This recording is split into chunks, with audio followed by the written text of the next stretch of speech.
చూస్ country delight, live better. ఇప్పుడే country delight app ని download చేసుకోండి. నమస్తే, వెల్కమ్ టు సుమన్ టీవీ. నేను పద్మిని. ప్రస్తుతంతో పాటు ప్రముఖ ఆధ్యాత్మికవేత్త, ఆస్ట్రోన్యూమరాలజిస్ట్, ఎనర్జీ వాస్తు స్పెషలిస్ట్, శ్రీవిద్య ఉపాసకురాలు శ్రీమతి జయప్రద గారు మనతో పాటు ఉన్నారు. మాట్లాడదాం. జయప్రద గారు నమస్తే అండి. నమస్తే అమ్మా, శ్రీమాత్రే నమః.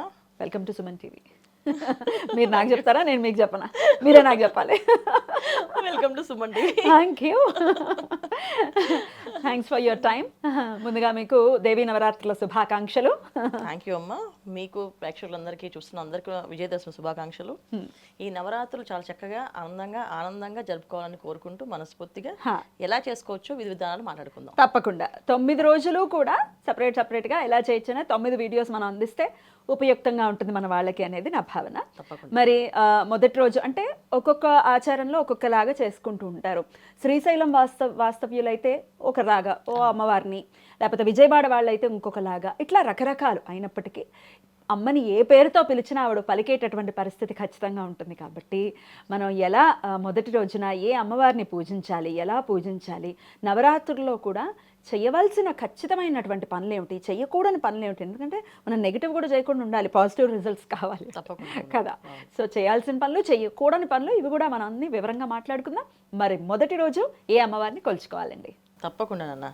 అయితే ఏంటంటే చేయకూడని పనులు ఫస్ట్ మనం మాట్లాడుకోవాలి. ఎందుకంటే అమ్మవారిని మనం పూజించడం అంటే ఏంటంటే సర్వచైతన్య రూపిణి. ఆవిడని మనం పూజించడం అంటే ఒక రకమైన భాగ్యం. అంటే అంత భాగ్యం, అంత అదృష్టం మనకు ఆవిడ ఇస్తుంది అనే అదృష్టాన్ని మనం భావించి చేయాలి అంటే ముందు కొన్ని నియమాలు ఉన్నాయి. ఏ నియమాలు అంటే, ఇంట్లో ఎవరైతే చిన్నపిల్లలు, పెద్దవాళ్ళు, ఒక కంబైన్ ఫ్యామిలీలో ఉన్నా, లేదా భార్యాభర్తల మధ్యలో ఎటువంటి ఇబ్బందులు ఉన్నా, అంటే ఏదో ఒక మాట పట్టింపు రావడమో, ఏదో కోప్పడమో చేస్తే ఇలాంటివి ఏవి కొన్ని 10 రోజులు చేయకూడదని ఫస్ట్ నియమం పెట్టుకోవాలి వీళ్ళు. నో కోపాలు, నో అరుపులు కేకలు అసలు ఏమీ ఉండకూడదు. ఎందుకంటే ఈ నవరాత్రులు స్పెషల్ డే అనేది ఏంటి అంటే, మనకి నవదుర్గలు కూడా చాలా ఉగ్ర రూపాల్లో ఉంటారు. అందుకే ఆ తల్లిని, అమ్మ నువ్వు అంత ఉగ్ర రూపం కాదు, మేము కూడా ఉన్నాం, మమ్మల్ని కూడా చూడు కాస్త తల్లి అని చెప్పేసి. ఎందుకంటే ఈ నవరాత్రులు స్పెషల్ మనకి ఏంటి విషయము, నవదుర్గలు ఒక రాక్షసుని వధించడానికి నవదుర్గలు ఒకటిగా అయి మహిషాసుమర్దిని రూపంలో ఆవిడ చేస్తున్నారు. అంటే ఇక్కడ సంహారం కోసమే ఉద్భవించిన రోజులే కదా. అయినప్పటికీ కూడా మనం ఎందుకు ఆవిడని పూజించుకోవడం అంటే, ఎంతటి కఠోరమైన మనిషి అయినా బిడ్డలకి తల్లి ఖచ్చితంగా. సో ఆ రూపాన్ని ఎంత ఉగ్ర రూపంలో ఉన్నా మనం శాంత రూపంలో ఆవిడ పూజిస్తుండాలి. అప్పుడు మనలో ఉన్న దుర్గుణాలు బయటకు వెళ్ళిపోయి సద్గుణాలు వస్తాయి. దీనికోసం మనం ప్రయాణంలో మానసిక ప్రశాంతత కోసం రకరకాల రూపాలు మనం వేసుకొని పూజ చేస్తాం అమ్మవారికి. అలంకరణలకి ఇబ్బంది లేదు, కాకపోతే ఏంటంటే మానసిక ప్రశాంతత చాలా చాలా ముఖ్యం. ఈ మానసిక ప్రశాంతత అనేది ఏంటి అంటే, ఎటువంటి ఇబ్బందులు ఉన్నా దాన్ని సమయత్వంగా మనం ఈ 10 రోజులు నేను పట్టించుకోకూడదు, నాకు మొత్తం అమ్మవారి మీద ధ్యాస పెట్టుకోవాలి, నేను అమ్మవారిని పూజించుకోవాలి. ఒకవేళ ఎవరైనా అడ్డుపడి చేయొద్దు అన్నా సరే చెయ్యను అని చెప్పి మనసులో స్మరించుకోవచ్చు. అంత స్థిర చిత్తం రావాలి అని అంటే అదేం ఆషామాషి విషయం కాదండి. ఎందుకంటే చిన్న విషయానికి కూడా కదిలిపోతుంటారు కొంతమంది. అయితే కొంచెం ఈ కర్కాటకానికి రిలేటెడ్ ఉన్న వాళ్ళైతే, ఏమైనా చంద్రుడితో ఏమైనా ఇబ్బంది పడే వాళ్ళైతే అలా చాలా ఫాస్ట్గా కదిలిపోతుంటారు. ఎట్లా మరి అంత దృఢ నిశ్చయంతో అమ్మవారిని ఎలా కొలవచ్చు? తప్పకుండా నాన్న, అదేం లేదు, మన మనసే ఏంటి, ఏదైనా ఒక విషయాన్ని మనసుకి తర్వాత మన బుద్ధికి రెండిటికి చిన్న డిస్కషన్ లాగా అనుకోండి వేసినప్పుడు, మనసు స్ట్రాంగ్గా నిర్ణయం తీసుకోవాలి. లేదు, నేను నిన్ను డిస్టర్బ్ చేయను, నీ మాట నేను విన్ను, నేను నా ప్రకారం వెళ్తాను, అట్లీస్ట్ 9 రోజులు గట్టిగా ఇలా చేయాలి అని చెప్పేసి. అందుకే మనకి పూర్వం ఏంటంటే, మీరు నవరాత్రులు నియమం అని చెప్పి మనకి ఇప్పుడు ఇవాళ ఎన్ని రోజులు చేద్దాం అనుకుంటున్నారో అన్ని రోజులు అనుకోండి, అన్ని రోజులు అలా ఉండండి, అన్ని రోజులు కట్టుబడండి అలాగా అని చెప్తూ ఉంటారు పెద్దవాళ్ళు. మనకి పెద్దవాళ్ళు చెప్పేది ఏంటి, మీరు 5 రోజులు చేస్తే 5 రోజులు, 3 రోజులు అయితే 3 రోజులు, ఈ విధానం 9 రోజులు చేయొచ్చమ్మా. ఇప్పుడు లాస్ట్ 3 days దుర్గాష్టమి, నవమి, దశమి చేసుకోవచ్చు, శుభ్రంగా చేసుకోవచ్చు. అంటే ఎలా చేసిన వ్రతాలు ఇవి, నవరాత్రి వ్రతం అనేది మనకి వదిలేస్తారు పెద్దవాళ్ళు, మీరు ఎలా అయితే అలా. కాకపోతే ఏంటంటే ఇక్కడ ఏంటి కండిషను, ప్రశాంతంగా చేసుకోవాలి. మానసిక ప్రశాంతత చాలా చాలా ముఖ్యము. అమ్మ దగ్గర మీ మనసుని లగ్నం చేయగలిగితే ఆవిడ మీ కోరిక అంటే ఇచ్చ అనేది అంటే కోరిక కొంగు బంగారం చేస్తుంది 100%. మరి మొదటి రోజు ఏ అమ్మవారిని కొలవాల్సి ఉంటుందండి? తప్పకుండా నవరాత్రుల్లో మొదటి రోజు బాలా త్రిపుర సుందరి అమ్మవారు.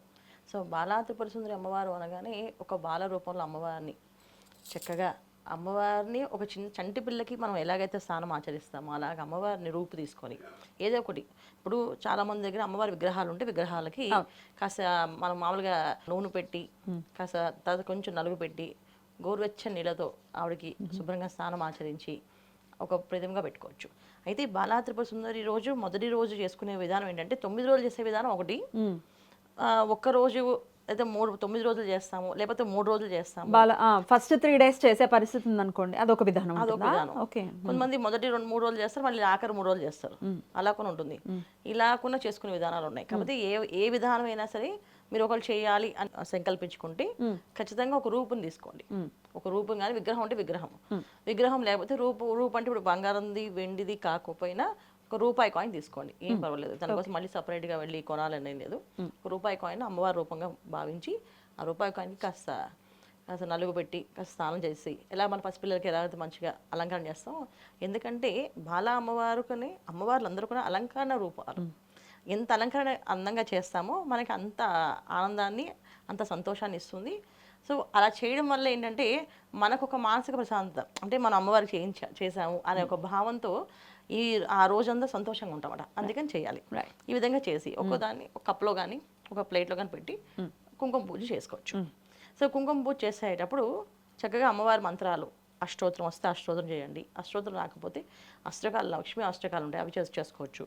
లేదా ఐం బాలా త్రిపుర సుందరియే నమః అనే మంత్రంతో చేసుకోవచ్చు అమ్మవారికి. ఐంని చెప్తున్నారు.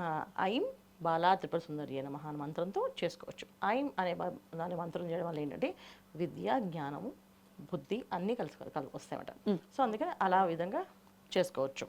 అన్నిటికంటే ఏంటంటే బాలా త్రిపుర సుందరిని ఆరాధించడం దేనికోసం అంటే మనకి ఎటువంటి మాయలో పడకుండా ఏంటి సమయస్ఫూర్తిగా మాట్లాడే విధానాన్ని, వాక్ని ఇస్తుంది ఆవిడ.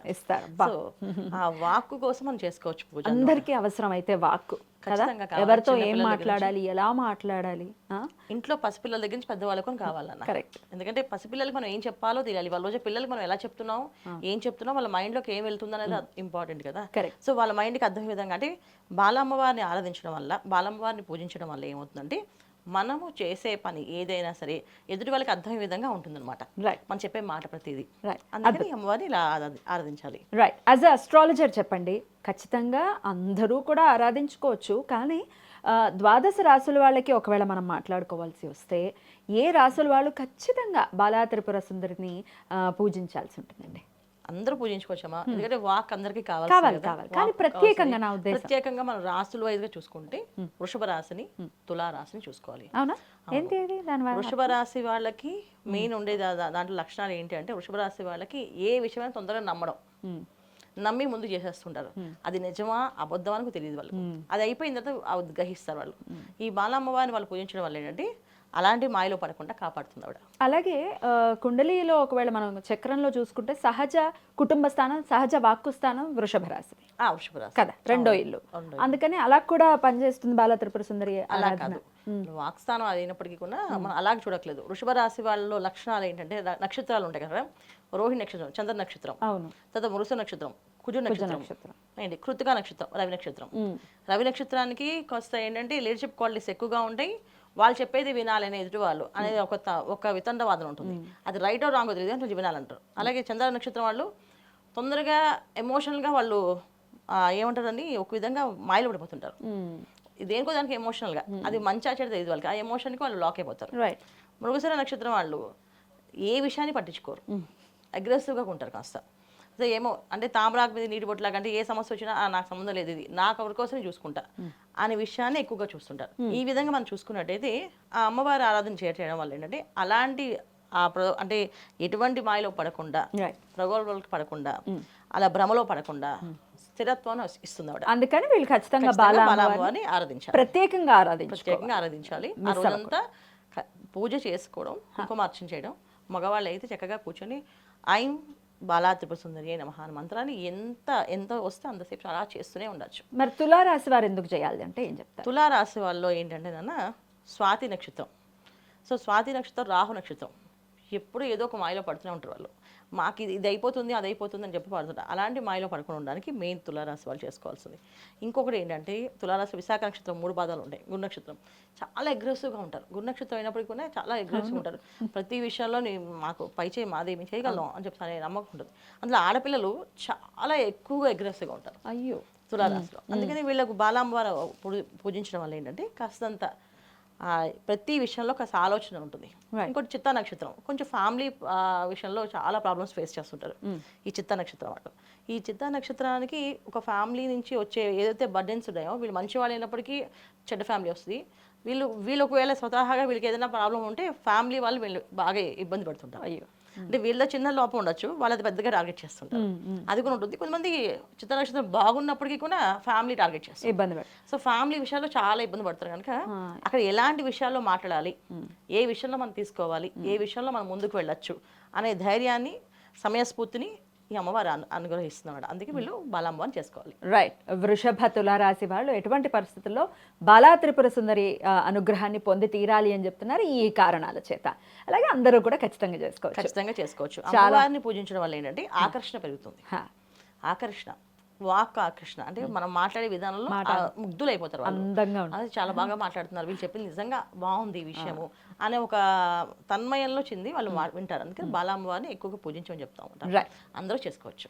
అద్భుతంగా వివరించారండి. ఇక నెక్స్ట్ వీడియోలో 2వ రోజు అమ్మవారిని ఎలా పూజించుకోవచ్చు, ఏ రూపంలో పూజించుకోవచ్చు, ఇవన్నీ నెక్స్ట్ వీడియోలో మనం మాట్లాడుకుందాం. Thank you so very much అండి. నమస్తే. నమస్తే అమ్మ. శ్రీమాత్రే నమః.